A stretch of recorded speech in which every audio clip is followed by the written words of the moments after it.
Hey, so this is a little bit of a different conversation. We decided to just read a paper together and talk about some ideas. But before we get started with that, maybe you want to introduce yourself. My name is Mirko Prokop. I'm a second year, just about starting my second year PhD student, interested in everything related to agency, cognitive science, and trying to, in particular, find a sort of naturalistic angle onto the notion of intention and intentional action within the context of more recent approaches in the cognitive sciences that maybe we'll get to talk about today a little bit. Yeah, we're going to look at intention. I'm excited to see where it goes. So we met in Portugal, right? At the conference. Yeah, it was a philosophy of mind conference. So we just realized that we both have a lot of similar interests, but we're coming from different places. So we thought it might be fun to just have a conversation and see where it leads about some of these issues. And you already mentioned one, which is intention. Another is, well, we chose this paper. Maybe you want to talk about the name of the paper and introduce that just for a second. Well, the name of the paper is Intentions in Ecological Psychology, an Anscombean Perspective by Miguel Segundo-Ortin and Annemarie. And I think it was published in 2022 in Review of Philosophy and Psychology. So yeah, I guess we can put it in the show notes.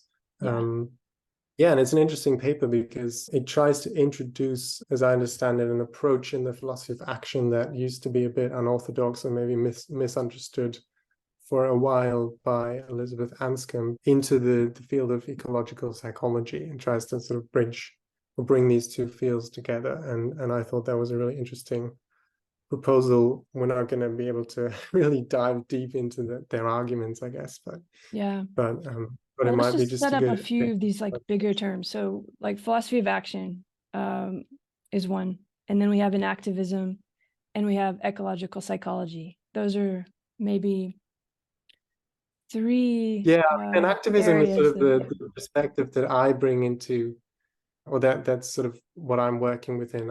I'm not sure if the authors of the paper would identify themselves as sort of an activist. I think they're coming mostly from this ecological perspective, but yeah, it would be good to clarify. Well, I think there's maybe Chimero and Boggs. I think those papers are referenced in this paper. Actually, I'm not entirely sure, but there's been this movement probably in the last maybe five years of trying to figure out how enactivism and ecological psychology fit together. And I found a lot of those themes coming up in this paper, which basically comes back to this idea of the cognition that's kind of like the sandwich model of Elizabeth Hurley, or her kind of that she makes fun of, versus this kind of direct perception of something like a Gibsonian point of view. I think there's a way in which these have been thought of as opposites, especially when it comes to something like action. And of course, in the philosophy of action, I mean, maybe you can speak to this a bit, but it's this idea of that intention, for example, would be something mental going on in the brain, which wouldn't fit with ecological psychology because that would be like a direct perception. So you wouldn't have the sandwich thing happening between perception and action. But again, this is another thing I hope we can explore a bit, because I feel like even in this paper and definitely in the literature, what is perception and what is action? And are they opposites? Are they different things? Are they, what are they? What is the relationship? I think this is actually usually at the heart of these discussions and of this paper too. And that's kind of the dichotomy I'd like to talk about. Yeah, I completely agree that's sort of, I think that, and there are a lot of ideas in the paper that speak directly to this kind of contrast or dichotomy that I guess we can talk about.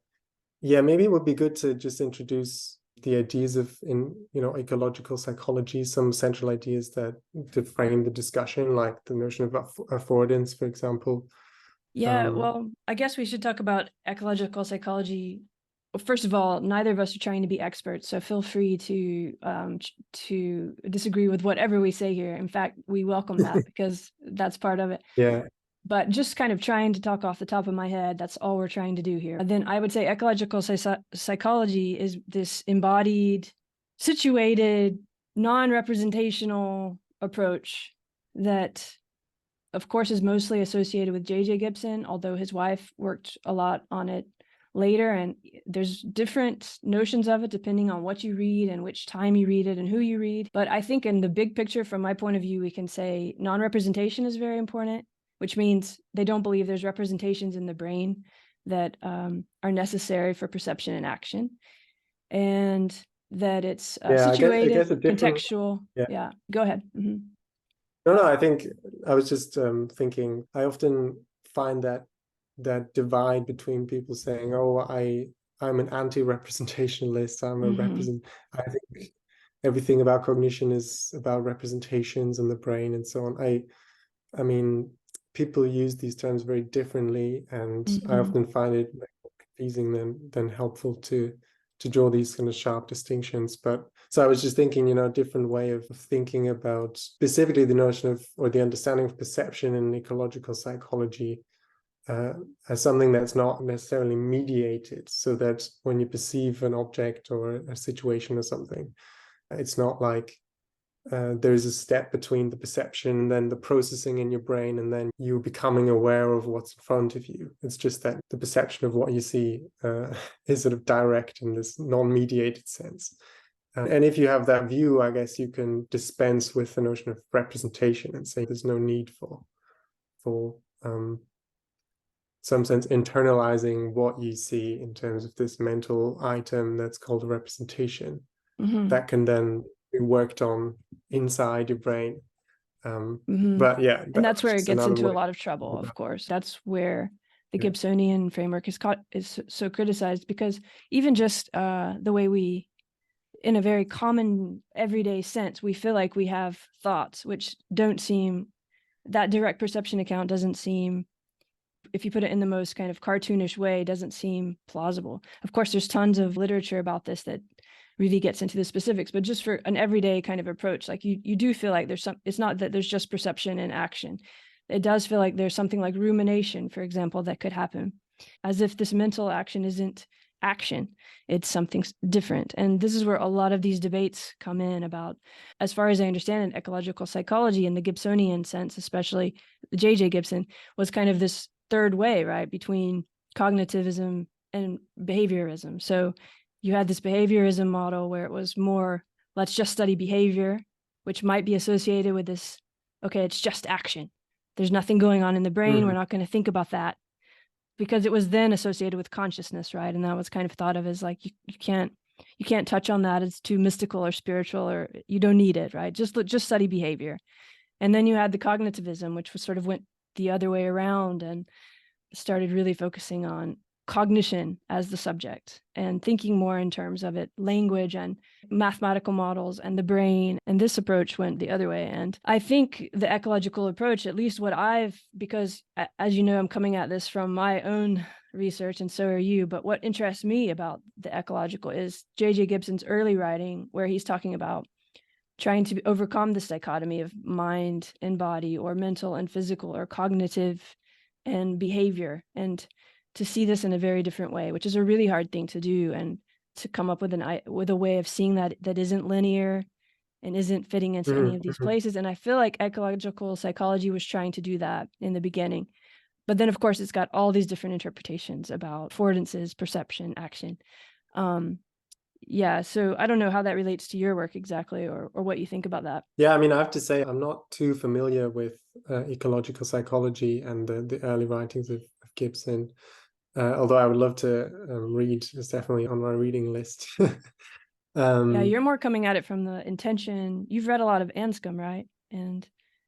Well, I've tried to read her book Intention a few times. It's very, a few times. I mean, yeah, I guess I read it, but or at least certain sections of it. But many people say it's a lifetime exercise to really try to understand it properly. Yeah, but well, all of this is right. It's definitely, it's very inspiring, and I think it's a great, the authors in that paper, they do a great job of trying to bring her kind of perspective, which initially seems a bit hard to combine with a naturalistic approach to the mind and to action. And they try to bring that perspective nonetheless into a field that, ecological psychology thinks of itself as a kind of scientific approach to the mind, I guess. Yeah, and that's why I found it very interesting. But I do think it leaves a lot of questions open still. And yeah, let's get into what the proposal of the paper is. But first, I know we mentioned affordance. You did, that we should sort of think about that. And basically, affordance is usually defined as opportunities for behavior. It's basically sort of what, from a particular subjective point of view, if we go with like von Oekschool, for what that subject's environment or Umwelt, which is different from environment, affords it for behavior. So it would be very different, for example, for if we think of a river and some logs and grass. For a human, this would afford certain things like perhaps exercise, maybe beauty, things like this. The log might be a place to sit and rest. For an insect, it would be completely different. It might be a home, it might be food, and so forth. These are kind of the opportunities of behavior which are relative to the subjective body. That's how I see it. Do you have anything that you'd like to add about that? yeah, I mean, yeah, I think my basic understanding is exactly what you said, that, but perhaps a different way of thinking about it is that it's also an understanding of perception that's inherently sort of relational, so that you have to consider the kind of bodily structure of the agent in order to make sense of the particular kinds of things that the environment affords to the agent, or the kinds of behaviors that it enables the agent to do. So a tiny toddler, for him or her, you know, that's a staircase might be like a mountain. So it's something that they have to climb up with their hands and feet and so on. Whereas for us grown human beings, it's something that we can step on and walk up. But for the toddler, the way that it perceives that staircase is very different from us. So it affords different actions. And of course, then if you think about between different species, the difference might be or is even greater. You know, that I don't know, I'm not able to climb as a monkey, so a monkey might perceive some particular kind of tree as perfectly climbable, according to its body. Yeah, like so directly, yeah, affording climbing up or escaping from a predator. And I don't, because I just don't have the bodily capacities to do that. Yeah, it's good So you bring yeah. up this relationship is important, right? Between the body itself, not just some kind of subjective idea of a perspective, but So, the body itself, yeah, and the environment, right? This is an important part of enactivism, of ecological psychology, of philosophy of action. It's body, it's environment, it's this relationship, right? Yeah, I think this is where certainly my understanding of ecological psychology merges quite well with sort of the enactive perspective that I've worked on a bit and then I'm interested in, because as I understand it, it thinks of cognition as something that is always a relational process between the organism and its environment. It's not enough to just look at sort of one part of the equation, let's say, you know, the brain, and then try to figure out what cognition is, because if you think of it in that relational way, you always have to take into account both the structure of the environment and the structure of the agent that enables this kind of complex, dynamic, intelligent behavior to occur. And I think that's an understanding of cognition that enactivism certainly shares.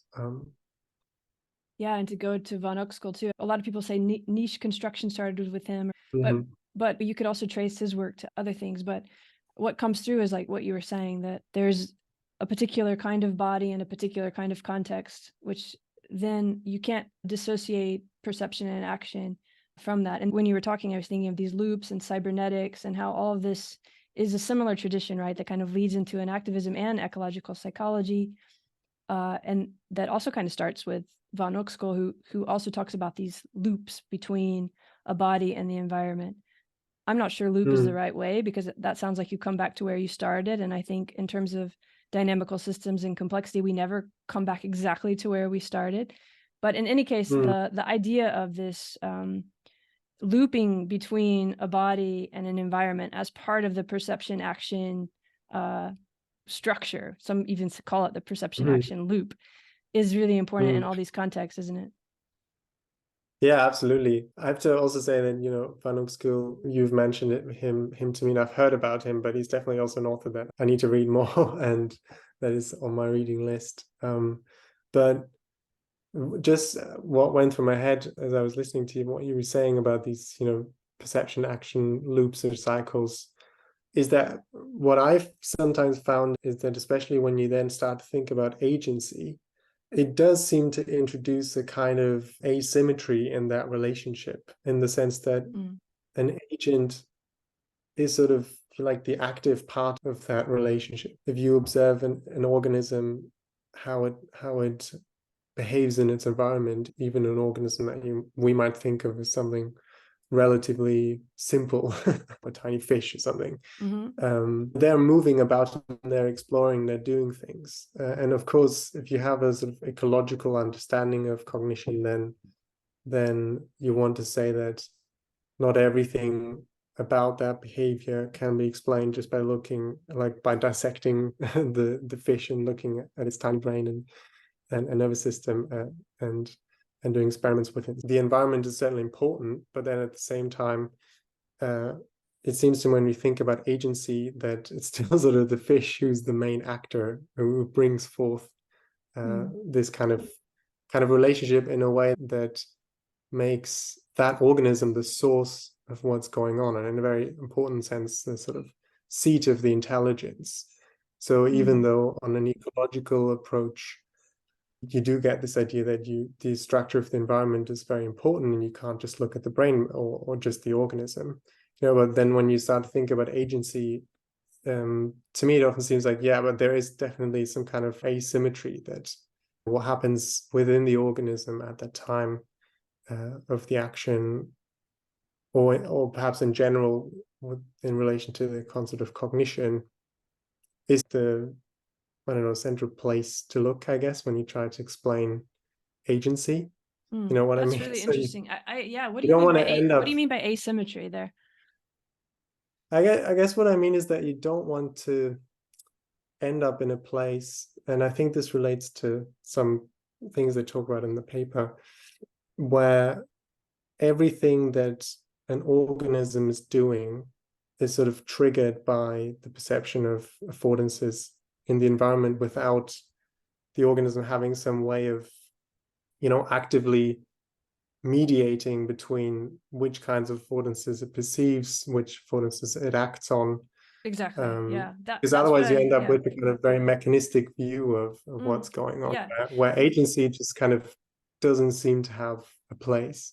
That's what I was sort of referencing earlier as the main critique of ecological psychology, or of a direct perception, let's say, because there's many different ways of defining ecological psychology, but of direct perception, right? It's exactly that there does seem there's something else, right? And if we define things in these kind of binary ways that we're used to, which in my work I'm trying to get out of that, like you would be able to understand cognition as scaled rather than on or off, or only there or not there, so that if you really take everything we've been talking about into consideration, the body as it's developed historically and evolutionary, in terms of evolution, but also of that body itself, be it an insect, a fish, a human, whatever it is, then its interaction over time and space, which is another important part of all this, the way that the creature experiences time and space is something that a lot of these writers talk about, even going back to von School, about how you define perception and action in the first place. But then you could have many different kinds of cognition. And to get to your point, that kind of mediation that you're describing could easily develop out of those loops for something like a human, for something like an animal, in a sense, because it wouldn't be different from the way that you are making through that environment or that context or that ecology. At some point you might become aware of those patterns. The agent might become aware of its own patterns. Some people say cells already do this, right? But and in a way, we could understand this kind of middle sandwich thing between perception and action, as it feels for us, as another way, another loop of that. And enactivism sort of starts to do that with sense making, for example, starts to kind of think of it in those terms. But although I think, I mean, my research project when I started this, like about a year ago, was also coming out of a bit of a dissatisfaction with the notion of sense making, for example, as being this bringing forth of meaning in an interaction that an organism has with its environment, as sort of the basic understanding of cognition. And I should say, that I don't think that, I'm so glad you said that. That's all Enactivism has to say about what cognition is, No, but it is a very, very wide understanding. And even though I really like, or I'm a fan of thinking about the continuity between us and other organisms, there do seem to be very significant differences in the way that we, for example, are able to, human beings are able to act in the world as opposed to a tiny fish or even a bacteria or a cell. And I think that, one thing they pick up in the paper, which is really important and which I'm interested in, is this notion of intention. That also throughout the history of philosophy, I guess, that there's been a kind of, as I understand it, idea that intentional action proper, like acting on a reason, intentionally knowing what you're doing whilst you're doing it, with a particular goal in mind, and being aware of what you're doing and able to explain what you're doing to others if they ask you why you're doing this, that's a kind of capacity that is unique in some sense to humans, or specific. And I'm not really sure if that's the best way to think about the notion of intention, but it does seem to get at something that is important to we need to explain when we want to understand certainly human agency, and perhaps also agency of other animals. And well, I guess one way that we could that they pick it up in the paper, in that I think relates to what we talked about just before, is this idea that our intentions do seem to affect the way that we perceive the environment and the way that we perceive certain affordances rather than others. So if I'm, let's say in a beautiful city, I'm a tourist and I'm just looking around and wanting to see everything, but in that particular moment extremely thirsty, then what I will be looking for is not the nice architecture or whatever, but my whole perception is going to be sort of geared towards finding something to drink, like being a water fountain or a shop where I can buy some water. I think the idea that they want to bring into the paper is that just talking about affordances is not really enough to explain the way in which intentions affect the way that we perceive the environment. Because depending on the kinds of goals that I want to achieve in a particular moment, I really just do see or feel or taste or whatever different things. And so there's this sense that the intention really changes the way that we relate to the world. Yeah, and that gets to the idea of agency too that you were talking about, because agency basically is like control over the perception action cycle. It's different from an agent, but having agency. So in the way you're describing it, sounds more like something like Descartes or Hume or Hobbes, where it's like the intention is almost like a desire or a drive or something that's then guiding the organism. And as you brought up before, there's also a way in which you could, like, let's say you're a meditator and you could maybe sit with this desire and maybe overcome your thirst or something like that. And that seems to be that mediating middle thing that we're talking about. How do you see that in terms of intention? Yeah, I mean, I think it's not just the desire, but it's also a really a conceptual, or maybe, a way in which your perception is affected by your intention. So I think, in the standard view in the philosophy of action, you often have these two kind of components that people think that are important to make sense of the notion of intention. The one being the sort of conceptual belief component, that when you do something in order to achieve a certain goal, the idea is that you have some kind of belief that what you're currently doing is maybe the best way of achieving what you want.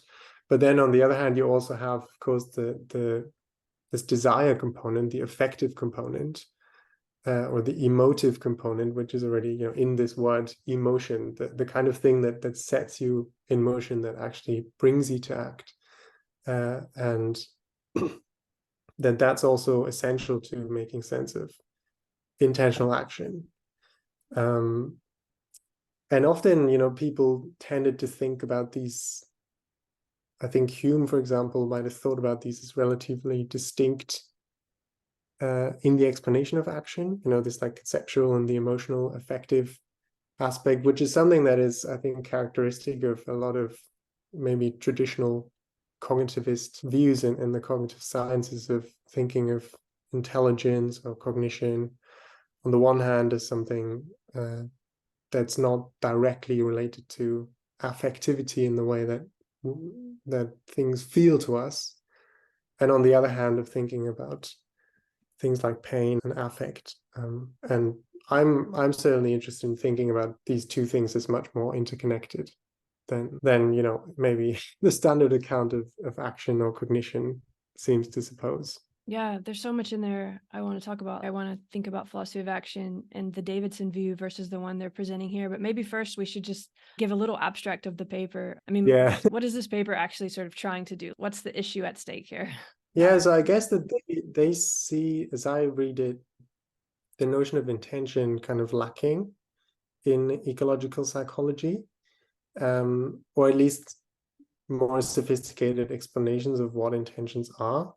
People mention that notion a lot, but they don't really elaborate. Apparently, that's what they say, what it really amounts to.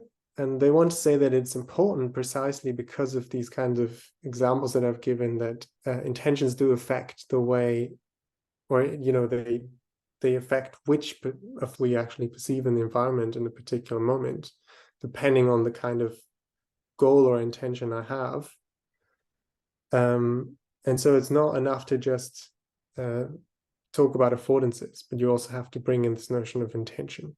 And then they I guess we want should say too that just we didn't mention it before, but in ecological psychology, I mean, a lot of people say that one of the main things it's trying to do is explain agency, right? Yeah. And I don't know if we said that, but we connected. I mean, we talked about agency, but yeah. And so you're saying that this paper's kind of saying, okay, but in that like explanation of agency, we don't talk about intention. Or if we do, we talk about it in a Davidsonian sense, but okay. Yeah, I think that's a very, very important point to mention that we should have said earlier. That, I mean, the notion of affordance in some sense tries to bridge this like classical sandwich model that you've mentioned earlier, between like that try to distinguish between action and perception by saying, what perceive are not sort of objects that are neutral to us, but what we actually perceive are affordances, which are possibilities for action. So if I look at a chair, I'm not just seeing some kind of neutral object, but I'm seeing something to sit on. If I have the goal in that moment to find something to sit, then that chair will give me the opportunity to realize that. So it will afford me sitting. But I think that's the whole idea, and that's why the notion of affordance is inherently related to agency. But then in the paper, they want to go a step further and say, well, but then when we start to think about intentions and the way that our goals affect our behavior, which particular intention we're trying to realize in a given moment actually restricts the kind of affordances that we perceive, and which is what I tried to explain with this trying to find water case. And so I think they want to make the point that, well, you need to provide some kind of account of what intentions are to make the story of ecological psychology complete in explaining agency. Yeah, exactly. So it's trying to use Anscombe's work to explain what intentions are, but also to ecological psychology would say, okay, I mean, it wouldn't fit with thinking there's some representational state or like internal mediation if you take it as direct perception. So they're also, aren't they also in this paper saying, okay, well, with Anscombe, we can not only provide a definition of intention, but we can show that it doesn't necessarily need to be representational and therefore could work with ecological psychology rather than Davidsonian intention, which would require this sandwich thing, right? Something mediating or representational, I think is how I understand it. How do you? Yeah, I think that's a good way of putting it. So I think they first make this move of saying, well, we need to start thinking about intention in ecological psychology. And then they ask, why hasn't there been more discussion of that in this particular literature? And one reason that they offer is to say, well, because of the fact that most of the most influential, what's sometimes called the standard account of action, which is often attributed to Donald Davidson, do think of intentions as, well, mental things, mental objects that, as I said earlier, are often thought of as these pairs of beliefs and desires, but they are still in the minds of the person who is acting at a particular time. And Davidson actually emphasized a lot that this idea that intentions cause behavior. So he wanted to provide a sort of causal account of that. And if you have that view, I think the authors think that that's hard to square with ecological psychology, because it has this kind of anti-representational approach and wanting to not think of cognition as, or things like intention as, something that primarily takes place in the mind of an agent. I wanted to ask you, this is something that confuses me. Maybe you have some insight on, but in what you were just talking about, or in a Davidsonian model of philosophy of action, how do we really distinguish, like, as I understood him, and I haven't looked at this literature in a while, but it seems that action is always something that's been mediated in a mental sense, right? So it's not like movement. It's not just an movement. That action, the way we're almost redefining action from a normal everyday use as action is now the thing that has become mediated. Do we just think of action and movement as not the same thing, that action is always mediated in a Davidsonian sense? And is it the same in Anscombe, or is this paper showing us it could be seen differently? I think there's a lot of things in there that make it all very complicated. Most people would want to distinguish between action in general and then intentional action. And then you might still distinguish between action in general, intentional action, and then basic behavior. So if you think of something like reflexes, for example, I guess many biologists or people working on the mechanics of reflexes or whatever wouldn't want to necessarily think of that as an action. And if I don't know, snip my fingers next to your eye and you blink, there's some sense in which it's not something that you really do, even apart from the distinction between action and intentional action. I think people have tended to just wanting to distinguish between action in general and then intentional action, which goes back to this question by Wittgenstein in his philosophical investigations, where I wrote it down somewhere. Just so I get the wording right. Yeah, like the arm thing about what's so where he says like what is left over when I subtract the fact that my arm goes up from the fact that I raise my arm. And the way that he's phrasing that question seems to sort of suggest that there might be two different kinds of projects or two different things that you want to understand. Like one is me raising my arm, which is something that I do intentionally. And the other thing is my arm going up. So like in the German, it will be the passive, mein Arm hebt sich, in the sense that there's something that the arm does to itself.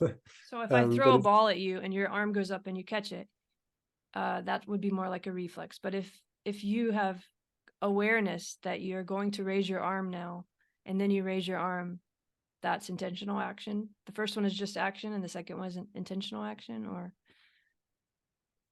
Yeah, the throwing example is interesting, actually. I'm not sure what I would say to this. I wouldn't, I wouldn't necessarily say that I did it intentionally, but it was also more than just a reflex, maybe. Maybe it was something that I'm good at catching balls or something. So some kind of action. But to finish the thought from earlier is that you might think of, on the one hand, there being my intentional action of raising my arm, and on the other hand, some kind of happening in the world of my arm going up. And you might think that intentional action is sort of one happening in the world that we think of it as an action plus something extra, which is then the intention. And so you want to describe that extra feature, and then you have an understanding of what distinguishes intentional actions from non-intentional actions or from just actions in general. I mean, there's reason to think that Wittgenstein thought that the question is not really very helpful. And Anscombe certainly, as I read her, didn't think that it was a good question to ask. So I think she wanted to kind of say that we shouldn't think of intention as some kind of extra feature that is present whenever someone acts with an intention or acts intentionally. And so in some sense, you can't really make sense of the question of what an action in general is, apart from the question what an intentional action is. So that these are kind of interconnected conceptually for her. And so this search for some kind of extra feature in addition to maybe behavior or action in general, for her is, I think, just kind of a misguided approach to understanding the nature of intentional action. I was just thinking about, as you were talking, I was thinking about how you probably know this too, but often in philosophy, when you go to classes, one of the things you get told or you are supposed to learn is that when we talk about intention, we don't mean it in the way that we use that word in everyday life. Do you know what I mean? Like there's this kind of supposedly different way in which the word is used in philosophy, which I don't know, maybe we should talk about that a bit too. And also just for people who don't care about all these like specifics of philosophy, which, nerding out on it like we do, like what are we really talking about here? Why do we care about I mean, I think these are huge things that matter in our lives. Agency and intention are huge things that matter in our life. Yeah. And I feel like we can get so caught in just talking about all this like wordplay kind of stuff, which is important too in a context. But I think here I would also like to kind of think of a big picture too. What are we trying to understand? But first, let's talk about that intention. Do you really see that there's some kind of difference between this philosophical idea of directedness in the way that we define intention versus the way we use it in everyday life? Because I even feel like in this paper, the way we use it in everyday life is the way they're using it. But I don't know. How do you see it? Well, I mean, that's another reason why I find reading Anscombe quite refreshing as well as perplexing, but mostly refreshing, because, well, she certainly thought that these are not just philosophically interesting questions of thinking about the nature of intention, but I think, as far as I'm aware, her thinking about the philosophy of action was, and specifically about the notion of intention, was spawned by the dropping of the bombs on Hiroshima.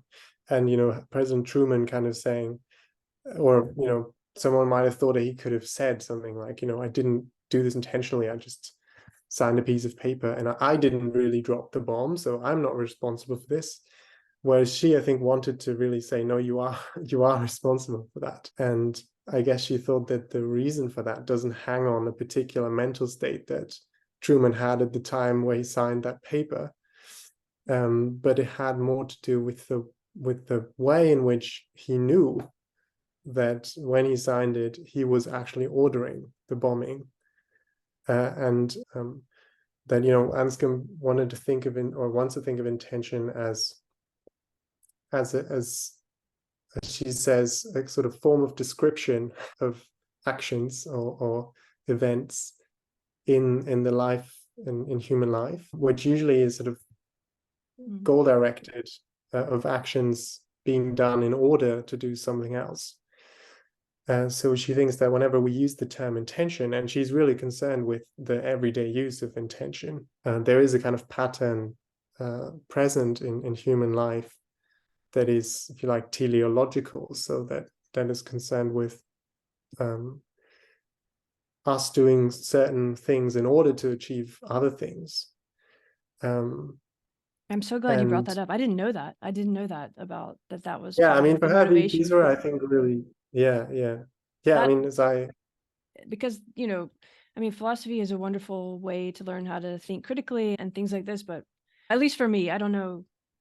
I kind of sensed it when you were saying you got a little annoyed with this sense making thing, but for me, the reason I'm trying to understand cognition is because I want to understand how we might reorient our relationship to self in terms of just the difficulty that humans can feel in their interaction with their own bodies and selves and in social context. That's ecological for me, but also how we can understand, my little dog here and the trees and like all of this kind of life around us as having some agency. And that is always tied to cognition. And that is always tied to these issues that we raised at the beginning about like what's really happening between perception and action. And is there some kind of mediation? And that story you just told about dropping the bombs, right? For me, that makes me think, okay, there's a reason why we really need to know when a subject is aware of themselves as a subject and what has led to what they perceive and also what action follows from that perception. And for me, I feel like a lot of this in the paper and even in these studies, what frustrates me is that it's so insular, that it's as if there was no history, there was no trajectory. This is why I tried to bring in this like landscape and trajectory, because I feel like when we really look at all of this, we have to look at a kind of a being as having a trajectory that determines its perception and action, and that perception and action are actually just our ways of assessing something that's ongoing and dynamic. They don't need to be thought of as separate or whatever, just different ways of assessing this. And this gets brought out a little bit in the literature too, but I'm just talking now, but I wonder what you think about that. And if you feel in your philosophical work and study, like how do you balance that? Or how do you think about these kind of bigger themes and how they motivate your work? Or Yeah, absolutely. I mean, I guess I really do think that the philosophy of action, despite being often very technical, and also a lot of the literature that in the last 10 years or so has been, or maybe a bit more, published on like the new Anscombean approach to philosophy of action, rediscovering. I mean, Anscombe published her book Intention in the 50s, but then it's been forgotten for a while, that, or not forgotten, but interpreted in ways that were kind of mistaken. That, I was thinking, I was reading that and thinking, that really, really matters. And I do think that also, I mean, I didn't study law or anything, but as far as I'm aware that, in German law, or probably in any criminal law, if you want to prove someone guilty of a crime they did something, you have to normally show that they did it intentionally, or at least if they didn't do it intentionally, they would usually get a milder sentence. So it's not like figuring out what the nature of intention is something that has no impact on the way in which good point. Yeah, that is structure how our people get society. sentenced, right? Yeah. But I also like the thing that you were saying. I think you were mentioning this sort of continuity of agency across the spectrum of life. And this is something that I find really important to not always look at what makes us sort of distinct and interesting and special as human beings, but also what connects us to other organisms and of their capacities for agency, even fairly simple organisms. And this is something that, the enactive approach is happy to embrace to some extent, of ascribing agency even to cells and unicellular organisms. And yeah, I think I'm sympathetic to that. However, as I said earlier, looking at the continuity shouldn't let us overlook the differences that there are, that are very important, because I can't really hold my dog accountable for the kinds of things that he did in the way that maybe I can hold my friends accountable. And that seems to have to do with the form that agency takes in human life and the kind of ways in which we are able to act, which is often related to the notion of a reason. People say, I'm able to act on a reason and to communicate, to explain to you why I did something, which is, something central in Anscombe's work, that she focuses a lot on this question, why? And she Yeah, thinks that's that true. the actions that are intentional are the kinds of actions to which, as she says, a certain sense of the question why has application, where that sense, where the answer, if positive, gives a reason for what you did. And then she tries to work out that particular sense of the why question.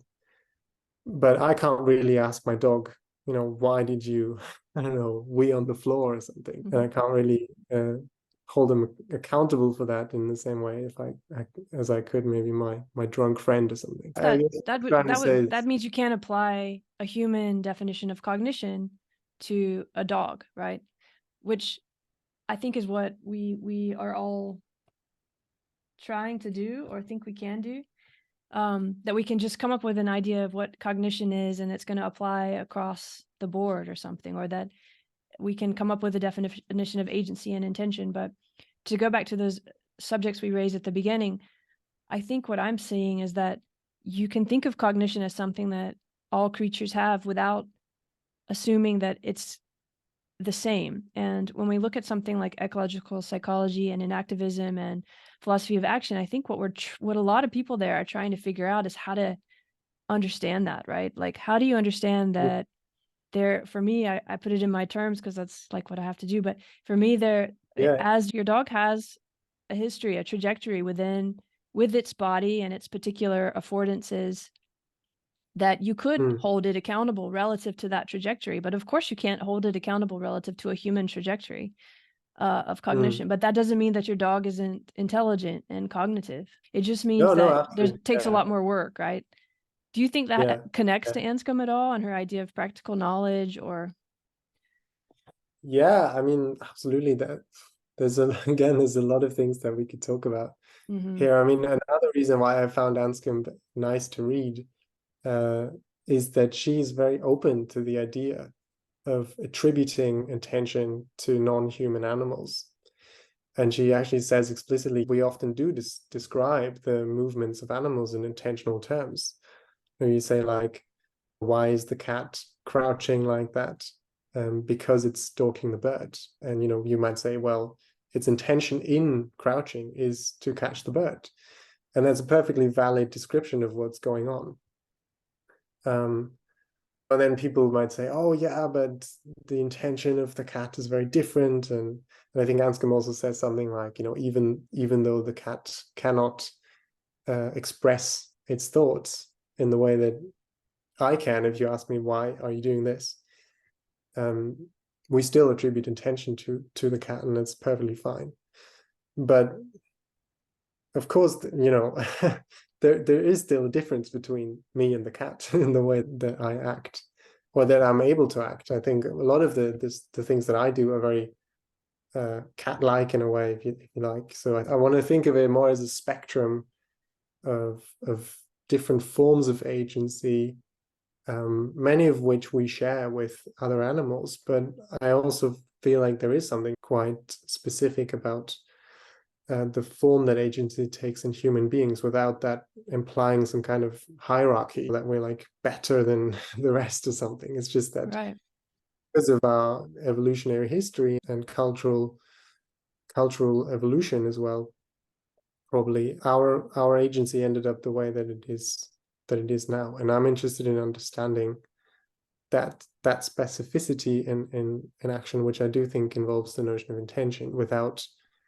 introducing a kind of break in our relationship to all life on Earth and possibly somewhere else. There's somewhere in the paper, I think they talk about intention as like patterns of something, patterns of organization of pattern. Does that sound familiar? I think this is kind of a really interesting thought that I liked reading that. I'm not sure I can relate it to Anscombe. You could probably do better than me, but in practical knowledge and all of this. But I do like thinking of intention as the organization of patterns, or because in that way that like we could think of it as continuous in a sense of, if we think of perception and action, or we just think of cognition and perception and action as ways we're looking at how a creature makes its way, whatever creature that is. Mm-hmm. We would first have to determine the body and the environment in the way that we were saying before.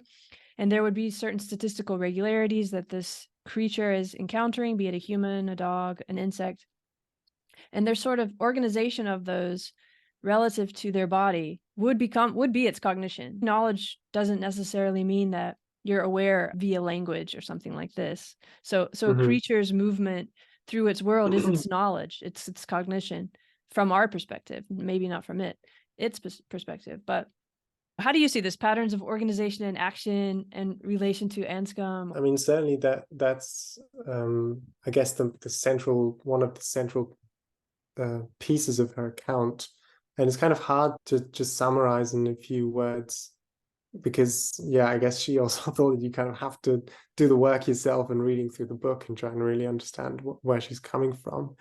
But I guess the basic idea is that she wants to think of intention as a kind of form that actions take in the way that they're related to each other in terms of means and ends. So that when there is an intentional action, you can usually describe what's going on as saying this person or this animal does that in order to achieve something else.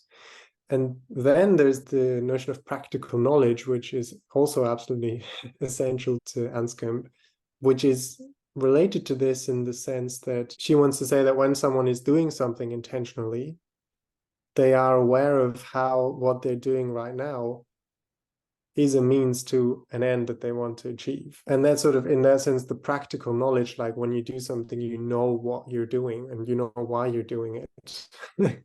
That's constituent for her, I think, of acting intentionally. And she thinks that she can bring that out by looking at the way in which people answer this why question. If I catch you walking down the stairs and I say, what are you doing? Or why are you doing this? If you reply something like, oh, I wasn't aware that I was walking down the stairs, or maybe I just woke you up from sleepwalking.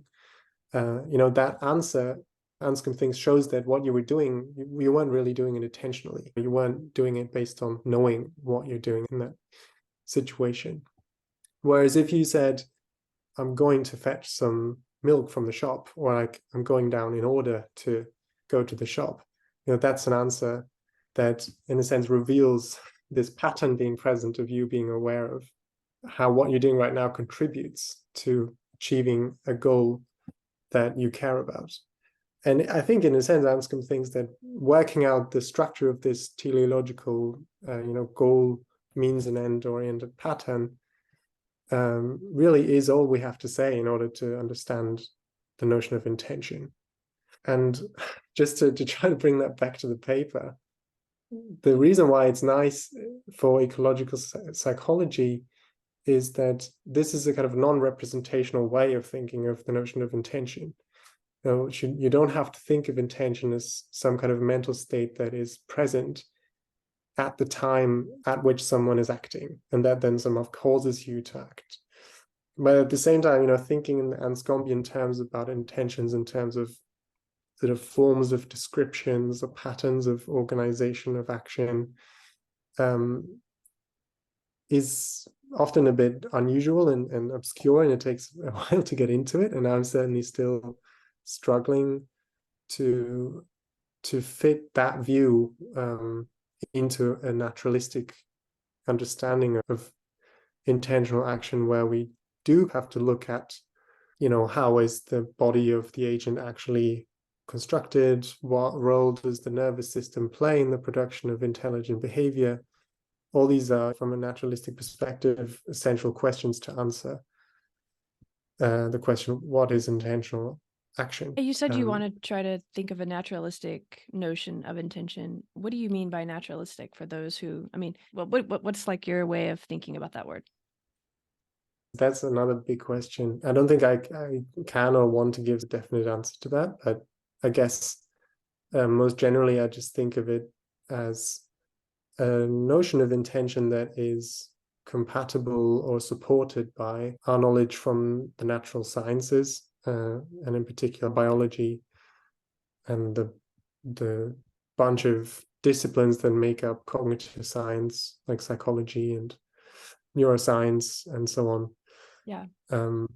Yeah, for me, so that has to do with organization of patterns too. I could see how we yeah, could think absolutely. of naturalistic in a sense of having noticed Yeah. patterns or having observed patterns and having maybe even data and tested them, and the kind of scientific method could be understood in that way, which is really far away from the way someone might just think of intention in an everyday sense, which actually feels like this mental inner kind of thing that's going on. But what I think this paper is trying to do is collapse that a bit through this notion of intention as that they're getting from Anscombe, and it seems connected in a way to naturalizing intention, because what it's doing is it's saying, okay, we can observe something as intention without it being necessarily something that the subject is aware of, holding in like present with at the moment that it's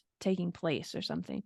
But then when you zoom out and you look at it through scales, you can see the trajectory, you can see the pattern of organization. But it doesn't mean the person or the agent necessarily has to hold all of that in some kind of mental realm while it's happening.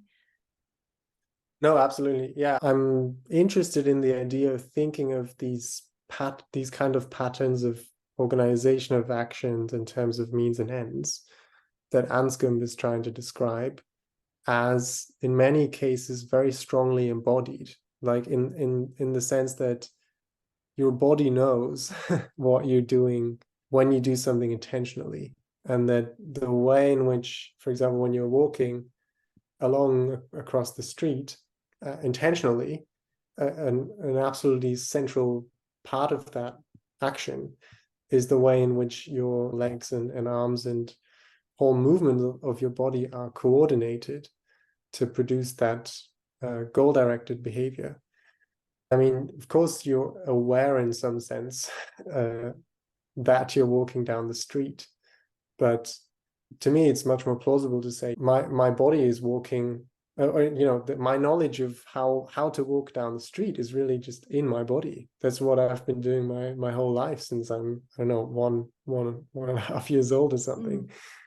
And I don't need to think about that in some kind of abstract, detached way, and that you then might want to describe in terms of beliefs about what you're doing and stuff like that. So I'm very interested in this idea of thinking about practical knowledge, which, as I said, is essential, at least on Anscombe's view, to intentional action as something that is very much embodied, and that these cycles of organization of action are ingrained in the structure of our body.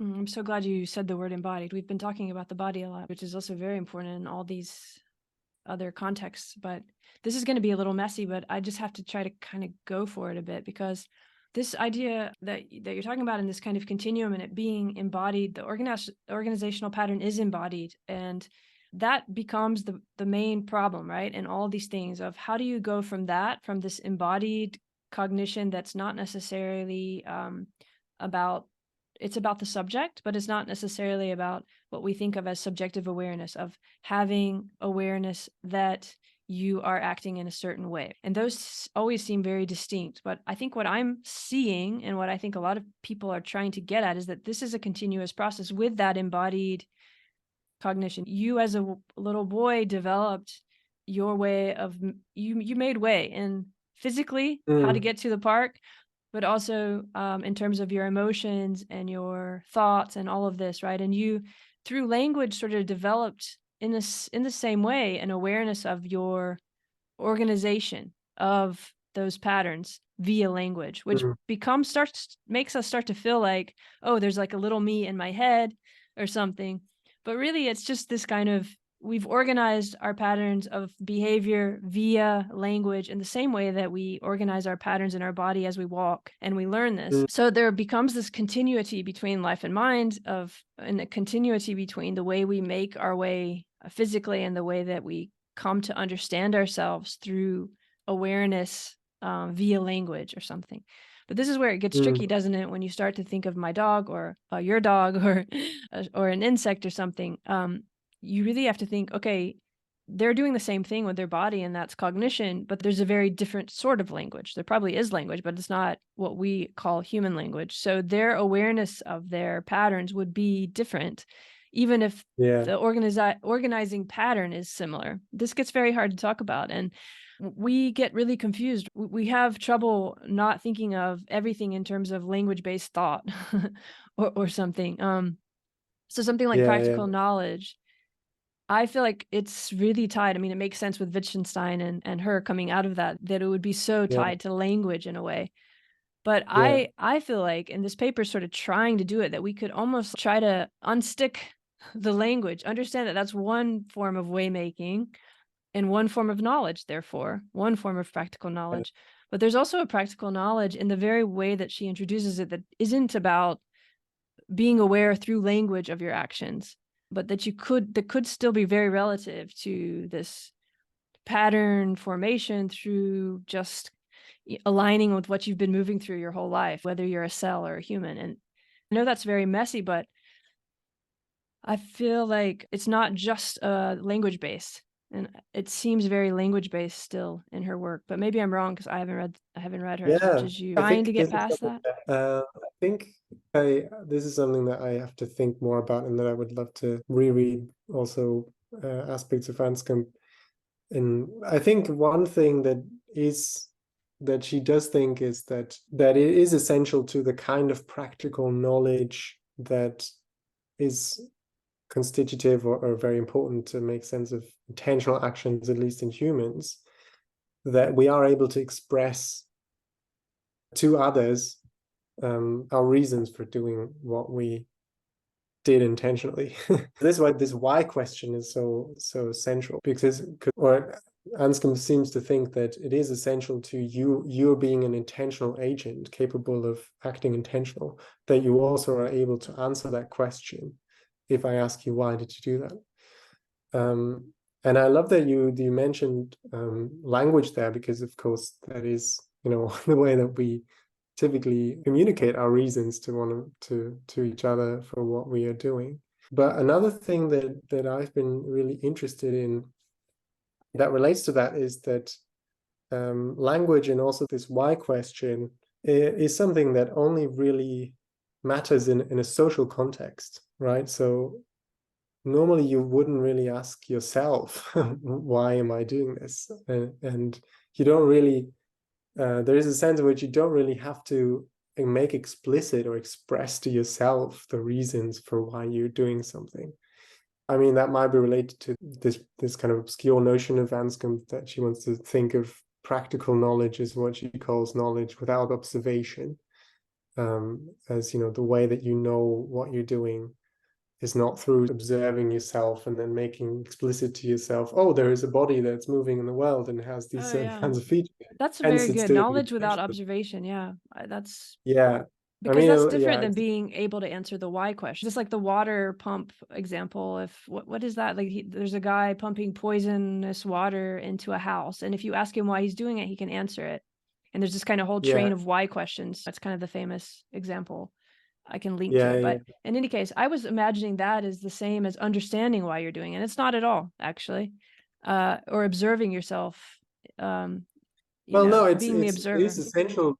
I think it's essential to that example and other cases of intentional action that the person, or this man in this case, knows what he's doing in pumping water into a house. His answer is, I want to kill the family inside or something, I think, right? That's why he's pumping poisonous water or whatever. Yeah, exactly. But I think the idea of knowledge without observation is that when you ask him, why are you doing this? He's able to answer that question, not because he's sort of looking at himself from a third person perspective and observing what's going on as happenings in the world that lead towards there being poison in a house that is connected to a pump that he happens to be operating. But he knows what he's doing without observation, as Anscombe says. He just has this well, embodied know-how, you could maybe call it. That's sort of the way that I like to think about it. Because he has that knowledge without observation, that he's able to answer the why question immediately when you ask him. But yeah, I mean, in that example again, it's just sort of essential to there being practical knowledge that he's able to express his reasons for doing something in some sense, based on a kind of knowledge that is not based on his observation of himself. Yeah, and as you said, it's a social, I think in a way there's that loops also. I mean, as you said, this is a social thing we don't really ask ourselves, but actually I would kind of push back on that a bit too, because I think part of the social reason we ask each other is to awaken the individual to start asking that question for themselves, which we do usually, Yeah. maybe as children, because we realize we're part of the social environment and we have to appear in a certain way, or we have to be able to say like what we're doing. You know, once we start asking those questions, it changes that cognition of self in a very Absolutely, yeah. particular sense. That's what law is in a way. Yeah, It's that asking why and having to answer. yeah. No, absolutely. I do think that's why it's so important to look at social interaction, especially also in early development, in order to understand the notion of intentional action, because through being forced to justify your actions or explain your actions to others, you also, I think, you know, gain a sort of different relationship to your own actions, that when you then start doing or do something, you're able to sometimes ask yourself, why am I doing this? Or perhaps in a different way, you know, ask yourself, if someone were asking me, what would I say? Yeah, it's very complicated, because the man pumping water, for example, if you ask him why, he might not tell you the truth of why. He might tell you, I'm just pumping water to help them or something. There's all kind of weird loops, which the more aware you become, the more you observe these kind of patterns or your own knowledge, the more your knowledge changes, and the more you could use that in different ways, right? The more you can shift perspectives and see how others might see you and what you should, you know. It reminds me a little bit of, to go back to von Uxkol again, of he talks about the Umwelt, but he talks about two different kinds. I think it's Werkwelt, it's in German, Werkwelt and Merkwelt, maybe. And one of them is more like practical knowledge, as I see it. This Werk is more like the agent in its environment, aligning with its sensory regularities and developing organizational patterns. And you don't need, it doesn't need to observe it in the sense that we're talking about. And then the merkt would be the observation, and it's more symbolic or semiotic. There's some kind of symbol, like language would be attached. That makes sense with language, and a meaning, and all the stuff gets ascribed to it. So I guess what I'm trying to push at is, can we, when it gets back to the paper and trying to think of perception and action and as ecological, and bringing intention into that, can we imagine that there's a sense in which this is a kind of a scaling or a continuity, not a linear kind of thing? Yeah, I wouldn't want to. Yeah, I mean, what I said before about this notion of practical knowledge being somehow embodied, or something that we don't really have to make explicit. And then on the other hand, having the capacity to make it explicit in terms of language.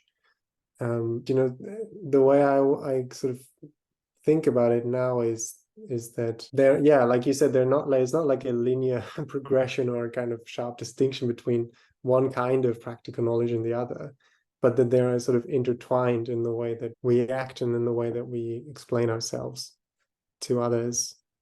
But that in order to make sense of that relationship, it's not enough to just look at individuals, but you also have to look at how they interact with other individuals, or you have to take into account the social dimension. It gets back to what we were talking about with, you know, it very much, I think, inspired this ecological notion of affordance, or something like niche construction that's often connected to it. Yeah, it's the way in which, as you're saying, in the context or these particular atmosphere of affordances for a particular body, as we were saying, are always different. How that actually can't be disengaged from one's development of intention, and also how one uses something symbolic like language in order to observe that intention, even if it's not in oneself. I think with what we were talking about earlier too, we often think that means the subject is observing themselves, but there's can be observation that's not from the agent that's being observed. That would still, we could still imagine that's intention, especially when it comes to something like law. You might be able to observe a trajectory and call it intentional and directed, without necessarily the agent themselves having an awareness of that trajectory. But then that's not the same as the everyday use of intention, that I intended to hurt them and therefore I made this action. Yeah, I think that's a whole nother field that I would love to know more about, how, because the idea to me that in a trial, for example, you're trying to figure out whether there was intention present and whether and what the intention was. As I guess, for example, in the Trump trial, they need to somehow prove that he was aware of what he was doing in inciting that. And in some sense, they're trying to, I think, prove, that he did what he did intentionally and posting all these messages and so on. And the But way to they me, probably would prove that is through language, that he spoke or wrote or said something to someone. Yeah, that's true. yeah, in the sense that they're trying, that's what they're trying to, a part of what they're trying to prove. But this idea to me that you're looking at all these thousands of pieces of information and videos and whatever in order to then retrospectively say, oh yeah, that person did what they did intentionally, therefore they are culpable, and so on. That is like really fascinating, but also quite perplexing, because there is a sense in which I don't think it really gets at what actually happened at that time or went through the person's mind as they did it, which again, Wow. Anscombe's idea that, it's not really about that when we want to think about intention. Yeah, But as you anyway, speak, I'm reminded of this video I just saw just randomly. I think I was in like an airport or something, but they were interviewing one of the guys from that who went into the Capitol, and they were trying to kind of say, oh, you were just like brainwashed by all of this propaganda that was directing your actions, or you weren't really intending it. And he was saying, no, I knew what I was doing. I did it on my own. Nobody brainwashed me. And that gets very tricky too, doesn't it? Because we think we choose sometimes, but we've just absorbed a certain trajectory of media that is leading us, but we are also at the same time making the decision to be led. So you have to get beyond that dichotomy of it only being one way or the other, that someone else, or that the inertia of the trajectory is what's leading you, and that's the intention. So your intention is like somehow the inertia of a larger intention, for example, the Trump campaign, versus that you somehow can distinguish between those wider intentions, social intentions, and your own intention. I mean, that too is really quite interesting. And I think it also brings us to the paper again about perception and action. And like, how do we really distinguish between perception and action? The ecological theory would say perception is action. It is an activity. It's doing something. It's not something that's happening in some inner world or something. The paper says it's going to define intention, or that it could, Anscombe's theory could sort of define intention in a way. Did you really get that? Like what that definition was in the end? I mean, we've been dancing around all these possibilities. Anscombe's understanding of intention, well, this is the reason it's kind of difficult, because Anscombe doesn't really provide, if you like, a kind of positive account of what intention is in terms of the necessary and sufficient conditions for there being an intention present, and so on. And she has this sort of very Wittgenstein-inspired approach of looking at the way in which we use the expression intention, or someone acted intentionally, or the notion of intentional action in everyday language, in the way that we talk about actions and explain our actions to others, in order to work out this kind of pattern that she thinks is present, that I've tried to elaborate a little bit on. This is why reading Anscombe is often a bit frustrating and at the same time extremely fascinating and inspiring, because she doesn't really give you that direct answer. I think the authors also are very aware of that, they talk about in the end of the paper, of integrating the Anscombean kind of approach to intention with, let's say, a more empirically oriented scientific approach to agency. And yeah, I think they do say that there is still a lot of work to be done in that direction, but it's an interesting, proposal to try to bring Anscombe's perspective into that field in order to try to think about intention in different ways, and in particular to get away from this idea of it being some kind of mental state or representation in the minds of an agent. I found it hard to really understand what they were offering as the definition of intention. But I feel like in the abstract, they say that they're going to, let's see, we will argue that Anscombe's account can meet the two challenges of bringing intentions into the framework of ecological psychology.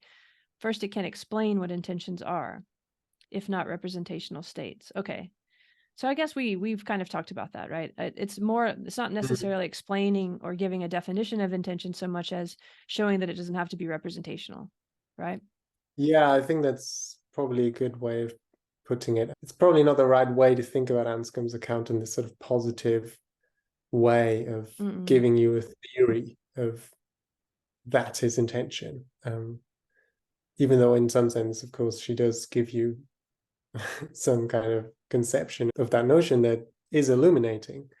But yeah, I think what they want to say in the paper as I read it is that her way of approaching it is in principle a lot more compatible than with ecological psychology than the kind of standard approaches in the philosophy of action. Broadly, I can start to understand how we might imagine intention as these patterns of activity that are these organizational patterns of activity. I could understand how that relates to basically just the statistical regularities of what is encountered from a particular body as it's making its way, and how the organization of that, the body is the organizer of that, is perception and action, depending which way you want to look at it. So of course there's a kind of directedness or intention of the body. Even it doesn't necessarily have to be goal oriented. Like the body has to make its way, and you develop a kind of directedness as you do that, because you do create these patterns that are organizational. And also one of the potential criticisms that someone might level against the paper when it is precisely hanging on that question of whether you want to think of this making way or moving around in the world in an intentional kind of way as involving goals, as being teleological means and goal directed. And I guess for Anscombe, that notion of a goal is absolutely essential to making sense of intention. So if you want to take our approach at sort of face value, I guess you would have to provide some kind of naturalistic explanation or incorporate this notion of teleology or goal directedness into your whatever your scientific framework is, if you want to take her kind of approach on board. And that might involve explaining away the notion of goal in some other kind of way, or just embracing the notion of organisms as teleological goal-oriented systems, which is something that I guess enactivism does and has been criticized a lot for. When we're talking about making way or navigation as cognition, when we're looking at cognition, which for me means how any agent is making its way through whatever encounter it finds itself in, there's always someone is assessing that. So from the point of view of the assessor, the person who's doing the assessing, there will always be teleology. There will always be some possibility of a goal, because you can see the trajectory and you're looking at one particular trajectory. So I guess what I want to do is open up like the scale of that. So that's not the only way of looking at that agent and that behavior or that perception or that action, whatever it is you're looking at. It's one way, and it's probably like, depending on how you've framed it and what you're looking for, you can put it in those terms, but it's not always and only that. Sometimes there's just wandering. Sometimes we're lost, and I mean that in all kinds of different ways. And this too is a form of waymaking, and there can be intention ascribed to it. I think that's what I was saying before. The fact that its intention can be ascribed to it doesn't mean that it's intention for the agent in question. But that would be a whole other thing. But it's interesting that you say, so Yeah. for Anscombe, there's always a goal, you would say. There's always teleology in your reading of it. Yeah, although again, this is like very takes us or would take us into some kind of deep territory about the way that people read Anscombe, and there's different interpretations of that, and I'm not really sure what mine is or what the correct one is, whatever. But yeah, for her, this kind of pattern or structure that she's trying to describe, which she thinks is essential to the notion of intention, that is a teleological pattern. So it is this idea that when someone is doing something intentionally, you can describe what they're doing as something that they're doing in order to do something else. So you're explaining, in some sense, what they're doing right now by appealing to some future action or state of affairs that hasn't realized itself yet, but that in some sense explains what's happening at the moment and identifies what's happening at the moment as an intentional action. And so in order to make sense of that kind of pattern, you need that kind of teleological, goal-oriented kind of explanation. And if you ignore that and you want to say, no, everything is purely causal, mechanistic, physical, and we need to understand organisms on that reductive basis, and there's no teleology allowed at all, it's just a metaphor, it's just a way of speaking about living organisms, then I think it becomes very hard to incorporate the kind of Anscombean approach to intention and perhaps agency more general within a scientific framework, if that's the way that you want to think about It's well nature. said. It makes me think of a million things. I loved what you said about this this idea of that sometimes we are lost, and sometimes we're like, doing something, but we don't necessarily have a particular kind of goal in mind or particular kind of intention in mind. And I think that these are actually quite central moments in our life as agents, because Absolutely. it's sort of, I mean, digression, that's how many things are discovered. That's what this is. Yeah. I was actually reading Walden yesterday, because it's kind of my wonderful. my good night book at the moment. I've been reading it for over a year now. It's a little piece of cake that I'm always, and there was one section in it that I marked because I thought it would be relevant, and it's to our discussion, and it's actually exactly about the kind of thing that you said, which I really love, because it made me think about, well, doing something in a different way, it made me think about the notion of intention in a different way, in these moments when we lost. And so he's saying, and I'll quote, not till we are lost. In other words, not till we have lost the world do we begin to find ourselves and realize where we are and the infinite extent of our relations. End quote. And I love that. And he's like talking about this in the context of explaining. He's like describing how he walks back at night to his little hut at Walden Pond, and finding his way in pitch black, just feeling the path that his waymaking trips back and forth have made over the last month. And he's like describing this moment of just, kind of losing where you are, but you're still, in some sense, you're still an agent in the world. You're still trying to make sense of what's going on. And in some sense, you're actually creating on the spot the meaning that you find in that situation. And I think that these moments of being lost, but still acting with the kind of directedness and intentionality, they're quite central to the idea of an action, of bringing forth a world, of bringing forth meaning through the kind of activity that you do as an organism. So thank you for that. Thank you so much. That's so good and so true. I mean, because as scientists or philosophers who work in scientific environments, or even just like a society that's geared towards science and should be, we want to have teleology, even if we call it, or we want to have patterns, or we want to have that's what we're looking for. It doesn't mean we're finding our way, and it doesn't mean we're navigating, but we have to, there's no choice but to make way through the encounter. That is life. It's making way. And it's not intentional always that we've decided which way we're going to make. And all of that is so rich. I guess this gets to the beyond dichotomy too. I don't see that we have to say that because a teleology can be from some particular position or scale discovered, that it's going to apply to all scales. Just the same way that a body is made up of cells, and there will be particular things for the body that don't apply to the cell, weirdly, or vice versa. But they're still the same process from some other perspective. That's a really hard thing to hold in mind, and that's what we need new models to understand. So reading these papers through, this idea of agency, it's interesting to bring that back. And you're saying you see that always in a goal-oriented sense. Yeah, definitely. I don't think I or the authors of that paper would want to say that every organism, even every organism of the same species, has the same kinds of goals. In that sense, obviously there are many teleologies, if you like. But I think what I was more trying to say is that when you think about the notion of agency quite generally, at least I find it quite hard to make sense of that without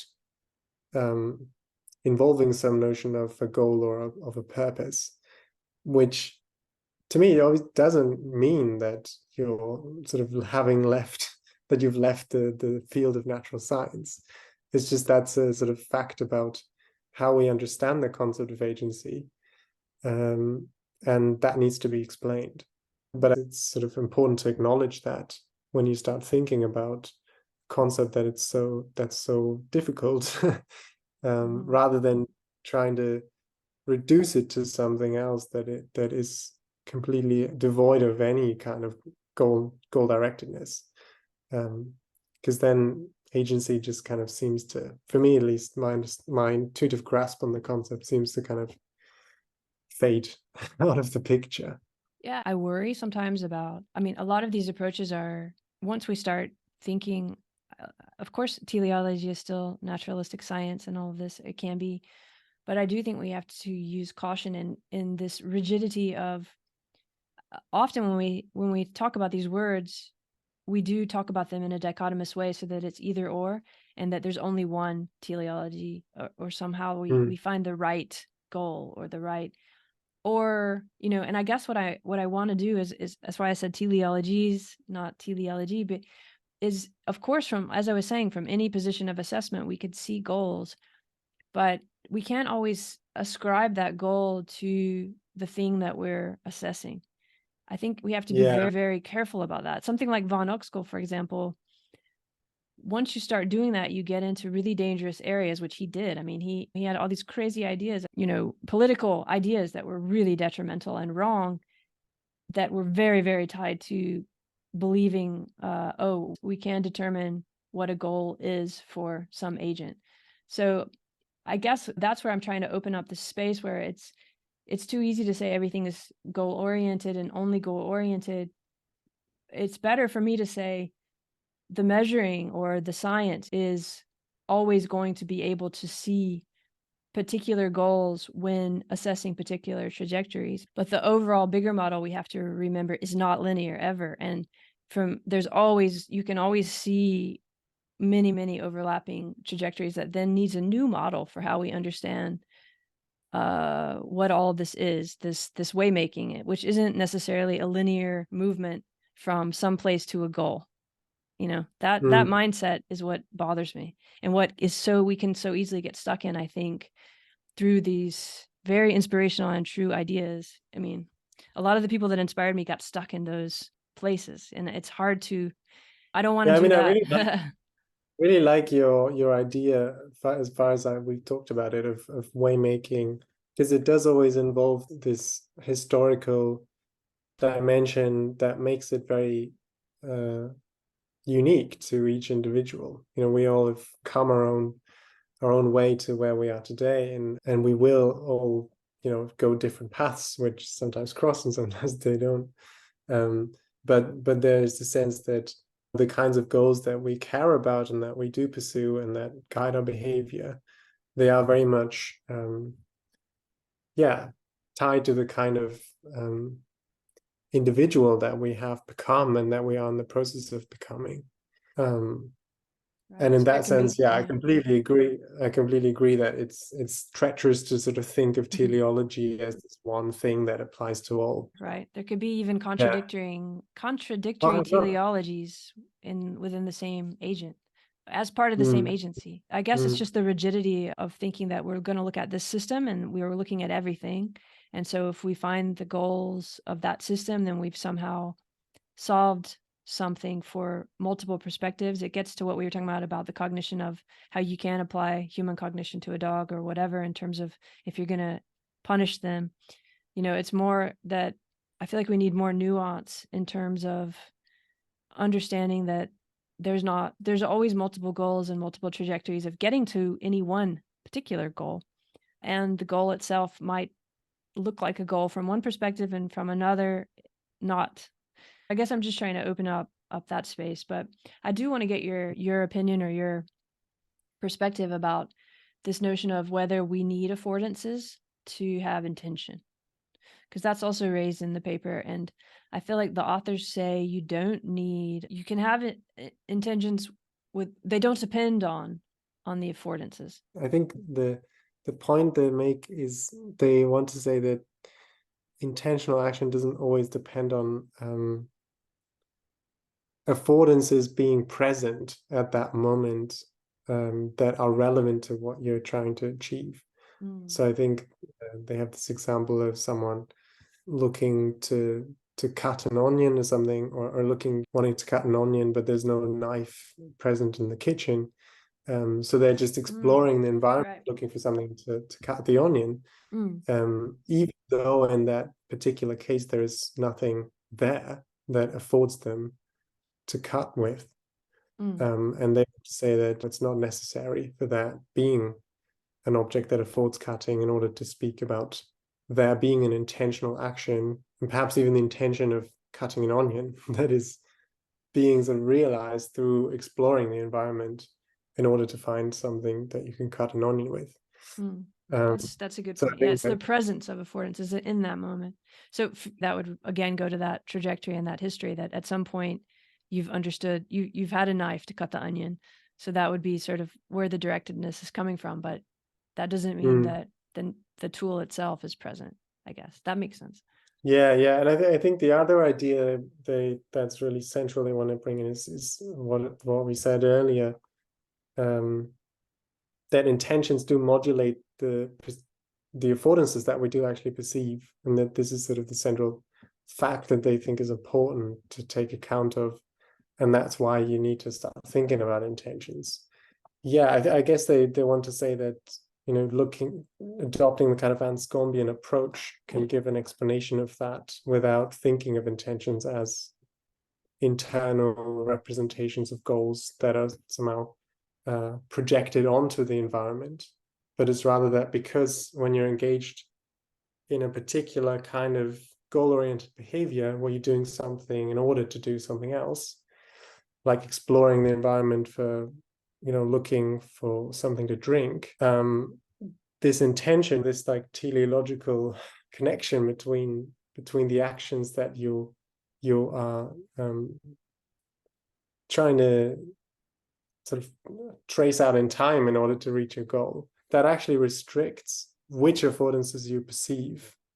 Like you were saying at the beginning, if you arrive in a brand new city but you're thirsty, exactly, you're going to be focused on finding something to drink, not exploring the beauties of the city or whatever.